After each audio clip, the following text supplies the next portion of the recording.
لله نحمده ونستعينه ونستهديه ونستغفره ونعوذ بالله من شرور أنفسنا ومن سيئات أعمالنا من يهده الله فلا مضل له ومن يضلله فلا هادي له أشهد أن لا إله إلا الله وحده لا شريك له له الأسماء الحسنى والصفات العلى وأشهد أن محمدًا عبده ورسوله الرحمة المهدى والبدر الدجى اللهم صل على محمد وعلى آله وصحبه ومن تبعهم بإحسان إلى يوم الدين أما بعد قال الله سبحانه وتعالى يا أيها الذين آمنوا اتقوا الله حق تقاته ولا تموتن إلا وأنتم مسلمون يا أيها الذين آمنوا اتقوا الله وقولوا قولا سديدا يصلح لكم أعمالكم ويغفر لكم ذنوبكم ومن يطع الله ورسوله فقد فاز فوزا عظيما.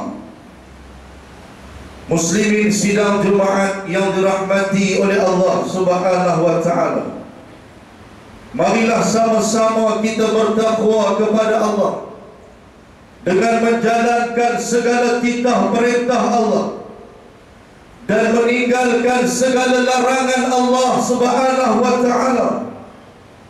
Di mana sahaja kita berada, siapakah diri kita, apakah pangkat dan darjat yang ada pada diri kita, marilah sama-sama kita bertakwa, kerana semuanya ini tidak dinilai di sisi Allah. Sekiranya seseorang itu jauh daripada ketakwaan kepada Allah Subhanahu wa ta'ala, Allah Subhanahu wa ta'ala tidak pernah menilai siapakah bangsa kita.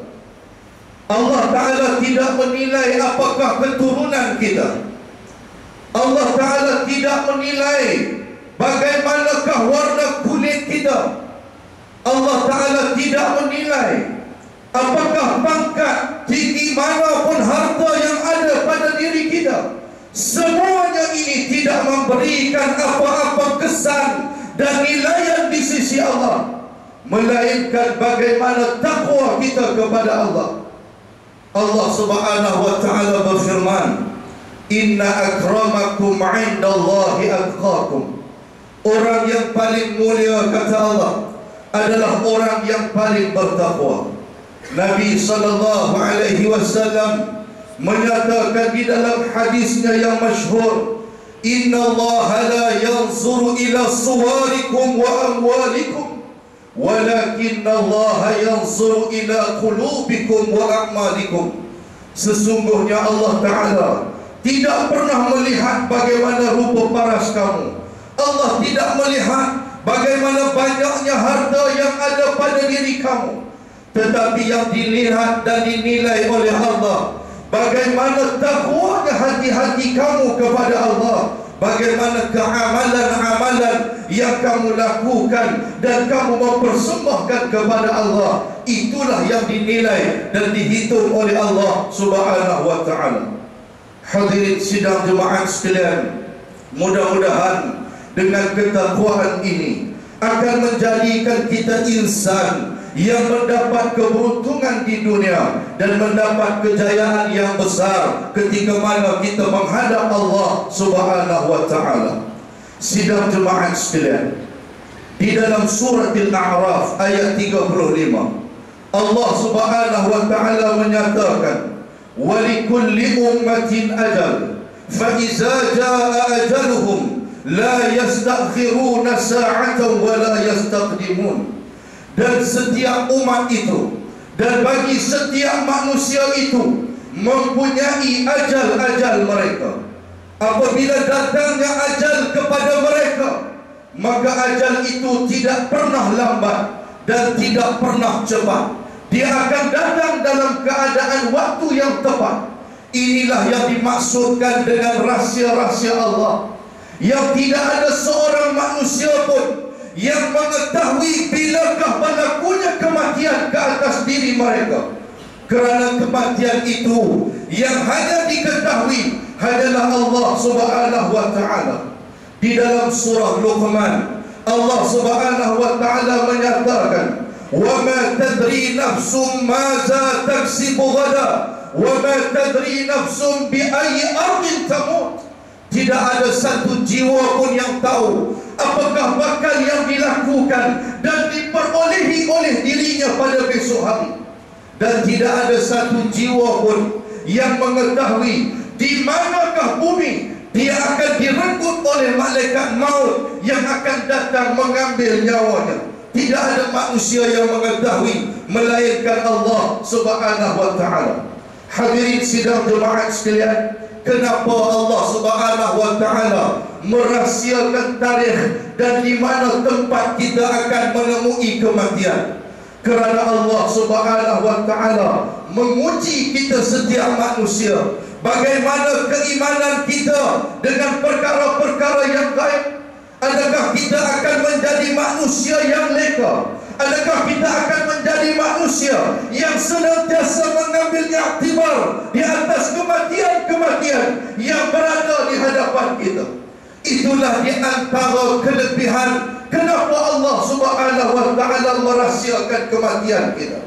Allah Subhanahu wa ta'ala ingin menjadikan kita insan yang senantiasa beramal dan bertakwa kepada Allah dalam waktu dan ketika mana sekalipun. Kerana itulah tuan-tuan sekalian dirahsiakan kematian kita. Persoalannya sekarang, sekiranya Allah Subhanahu wa ta'ala mengambil nyawa kita pada hari ini, apabila Allah Subhanahu wa ta'ala mengambil nyawa kita pada hari ini ataupun selepas daripada salat Jumaat ini, Allah Subhanahu wa ta'ala mengambil nyawa kita, apakah kita sudah berada dalam keadaan bersedia menemui Allah Subhanahu wa ta'ala? Marilah kita melihat satu hadis Nabi sallallahu alaihi wasallam yang mana Nabi menyatakan, "La tazulu qadamal 'abdi yaumal qiyamah hatta yus'ala an arba'." Nabi kata, ketika mana kita berada di padang mahsyar, sebelum kita berganjak kepada proses yang lain untuk dinilai segala amal perbuatan kita, Nabi menyatakan kita akan ditanya tentang 4 perkara. Yang pertama sekali Nabi menyatakan an umrihi fima afna, tentang umur yang Allah Subhanahu wa ta'ala berikan kepada kita. Bagaimana kita menghabiskan umur kita? Apakah sepanjang umur kita ini yang Allah Ta'ala beri hayat pada hari ini sampai kepada hari ini kita habiskan untuk perkara-perkara yang baik, ataupun kita habiskan di dalam kelekaan dan lalai serta alpa kepada Allah Subhanahu wa ta'ala? Tuan-tuan, Allah Subhanahu wa ta'ala memberikan kita umur. Contohnya 50 tahun. 50 tahun merupakan tamatnya tempoh umur yang Allah Ta'ala berikan kepada kita. Kita dilahirkan oleh Allah Subhanahu wa ta'ala, dan ketika mana umur 15 tahun, tuan-tuan sekalian, Allah Subhanahu wa ta'ala menurunkan taklif. 15 tahun sampai kepada 50 tahun, itulah umur yang dimana kita melakukan, sama ada melakukan ibadat kepada Allah maupun maksiat kepada Allah. Marilah kita cuba menghitung umur kita. Kalaulah dalam 5 tahun kebelakangan ini barulah kita mengenal Allah, barulah kita datang ke masjid, barulah kita kenal majlis-majlis ilmu, apakah cukup dengan 5 tahun untuk kita bertemu dan kita mempersembahkan amalan kita kepada Allah Subhanahu wa ta'ala? Sudah pastilah tidak cukup dengan kehidupan 50 tahun yang diberikan oleh Allah Subhanahu wa ta'ala. Oleh itu tuan-tuan sekalian, selagi mempunyai kesempatan, selagi mempunyai peluang yang Allah Subhanahu wa taala berikan kepada kita, manfaatkan, hadirkanlah diri kita di masjid Allah, penuhkan masjid-masjid Allah. Marilah sama-sama kita berada di dalam majlis-majlis ilmu dan tingkatkan amal ibadat kita kepada Allah Subhanahu wa taala. Soalan yang kedua yang bakal ditanya kepada kita, wa jismihi fima abla, segala panca indera, segala nikmat badan, tangan yang dapat bergerak, mata yang jelas memandang, telinga yang jelas mendengar, mulut yang fasih untuk berkata-kata, semuanya ini akan dihitung di hadapan Allah Subhanahu wa taala. Tuhan akan tanya tentang mata kita, apa yang mata kita perbuat sepanjang kehidupan yang diberikan kepada kita.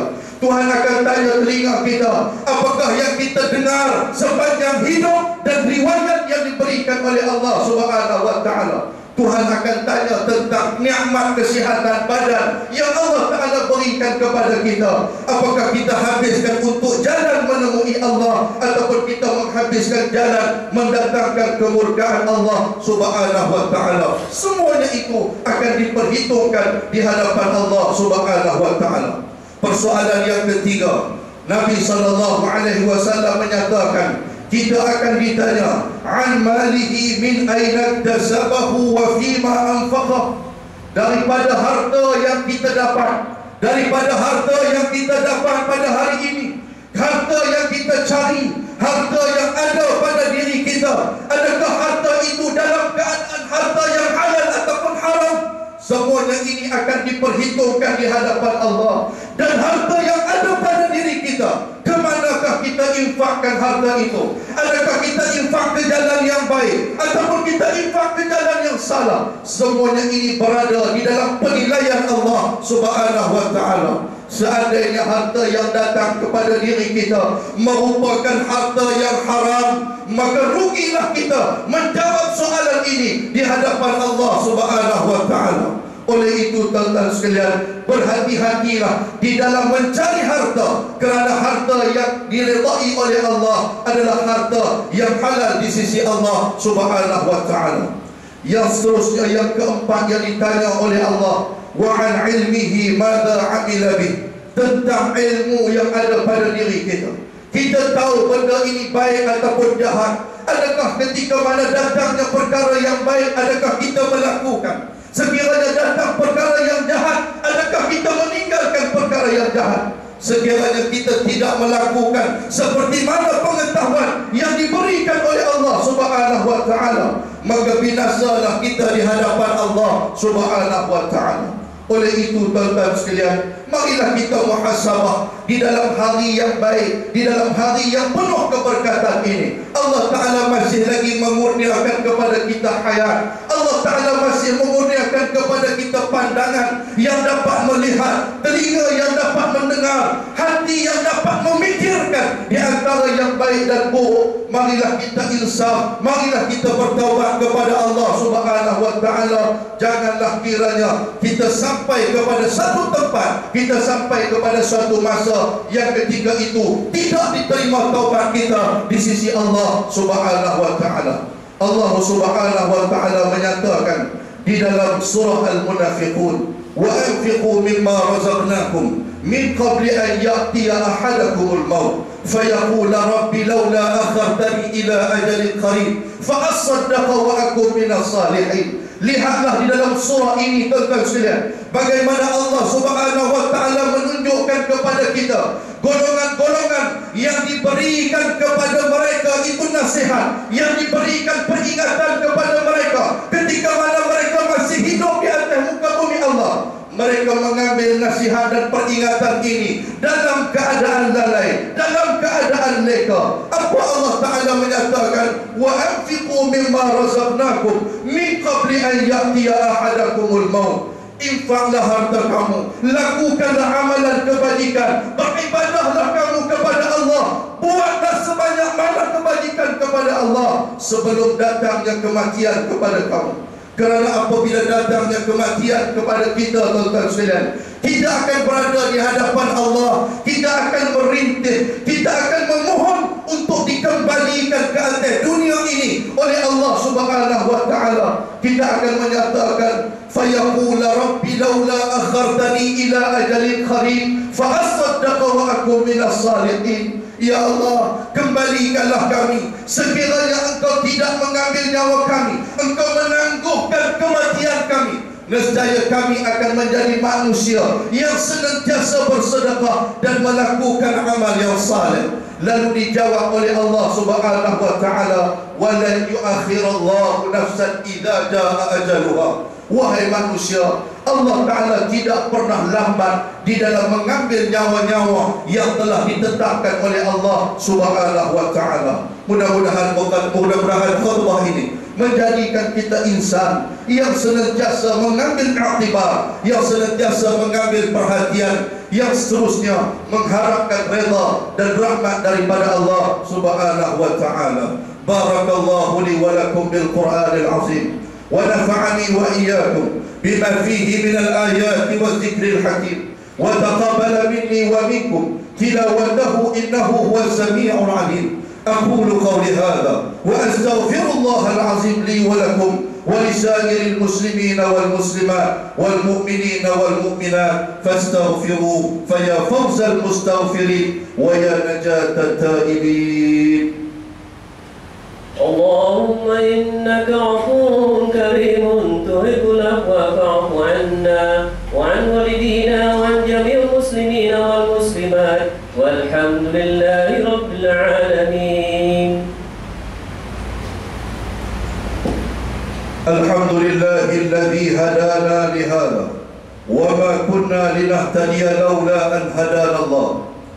أشهد أن لا إله إلا الله وحده لا شريك له، وأشهد أن محمدا عبده ورسوله أرسله الله بشيرا ونذيرا بين يدي الساعة، فأدى الأمانة وبلغ الرسالة ونصح الأمة وجاهد في الله حق جهاده. اللهم صل على حبيبنا وشفيعنا وقدوتنا ومولانا محمد الرحمة المهدى والنعمة المسدى، وعلى آله وصحبه ومن دعا بدعوته واستنى بسنته إلى يوم لا ريب فيه. أما بعد، أيها المؤمنون اتقوا الله، أوصيكم ونفسي وإياي بتقوى الله فقد فاز المتقون. Hadirin sidang jemaah sekalian, bertakwalah kamu kepada Allah di mana sahaja kamu berada. Siapakah kamu, apakah pangkat dan darjat yang ada pada diri kamu, maka bertakwalah kamu sebelum daripada datangnya ajal yang akan merenggut nyawa kamu. Hadirin sidang jemaah sekalian, di dalam hari yang penuh kemuliaan ini, di dalam bulan yang penuh keberkatan ini, marilah sama-sama kita memperbanyakkan selawat dan salam ke atas junjungan baginda Rasul sallallahu alaihi wasallam. Kita memperbanyakkan selawat ke atas junjungan Nabi, serta kita menghidupkan sunnah Nabi sallallahu alaihi wasallam. Antara sunnah Nabi adalah kepedulian kita kepada sahabat-sahabat kita yang kini sedang berada dalam keadaan diseksa, yang kini sedang berada dalam keadaan Islam mereka itu terancam, yang kini sedang berada dalam keadaan mereka itu menghadapi saat-saat gentir untuk menunjukkan keislaman mereka. Inilah yang berlaku di Syria, inilah yang berlaku di Palestin, inilah yang berlaku di Iraq dan sebagainya. Marilah kita menjadi umat Islam yang tidak pernah lengkap di pemikiran kita tentang kepedulian kita kepada mereka. Kerana Nabi sallallahu alaihi wasallam menyatakan, "Man lam yahtam bi amril muslimin falaysa minhum." Barang siapa yang tidak mempedulikan perihal umat Islam yang lain, maka dia bukan di kalangan umat Islam. Wal'ayazubillah. Nabi menyatakan, "La yu'minu ahadukum hatta yuhibba li akhihi ma yuhibbu li nafsihi." Tidak sempurna iman di kalangan kamu sekiranya kamu tidak mengasihi saudara kamu seperti mana kamu mengasihi diri kamu sendiri. Marilah sama-sama kita memberikan bantuan kepada mereka. Bantuan daripada segi harta, bantuan daripada segi pemikiran, bantuan daripada segi tenaga, bantuan daripada segi doa. Nabi SAW inginkan umat Islam, inginkan hamba-hamba yang dapat menolong hamba-hambanya yang lain. Marilah sama-sama kita memperbanyakkan selawat dan salam ke atas junjungan baginda Rasul sallallahu alaihi wasallam. Allahumma salli ala Muhammad wa ala alihi wa sahbihi wa man tabi'ahum bi ihsan ila yaumiddin. Allahumma ighfir lil muslimin wal muslimat wal mu'minin wal mu'minat al ahya'i minhum wal amwat innaka sami'an qaribun mujibud da'wat wa ya qadiyal hajat. Allahumma inna نسألك أن تؤيد الإسلام والمسلمين وأن تعلي بفضلك كلمة الحق والدين وأن تشمل بعنايتك وتوفيقك مولانا الملك المعتصم بالله محب الدين السلطان الحاج عبد الحليم معظمشة ابن المرحوم السلطان بدريشة.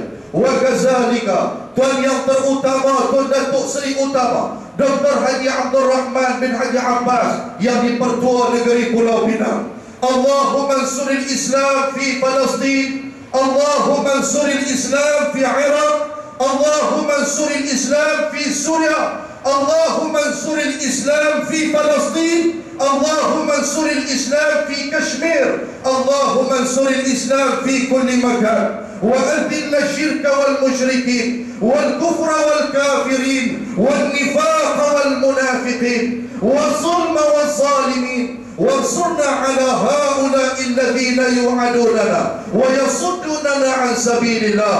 ربنا نجنا من القوم الظالمين، ربنا نجنا من القوم الفاسقين، ربنا نجنا من القوم الحاسدين، ربنا فانصرنا على القوم الكافرين. ربنا آتنا في الدنيا حسنة وفي الآخرة حسنة وقنا عذاب النار والحمد لله رب العالمين. عباد الله، إن الله يأمر بالعدل والإحسان وإيتاء ذي القربى وينهى عن الفحشاء والمنكر والبغي يعظكم لعلكم تذكرون. فاذكروا الله العظيم يذكركم واشكروه على نعمه يزدكم فاسألوه من فضله يعطيكم ولذكر الله أكبر والله يعلم ما تصنعون. أقيموا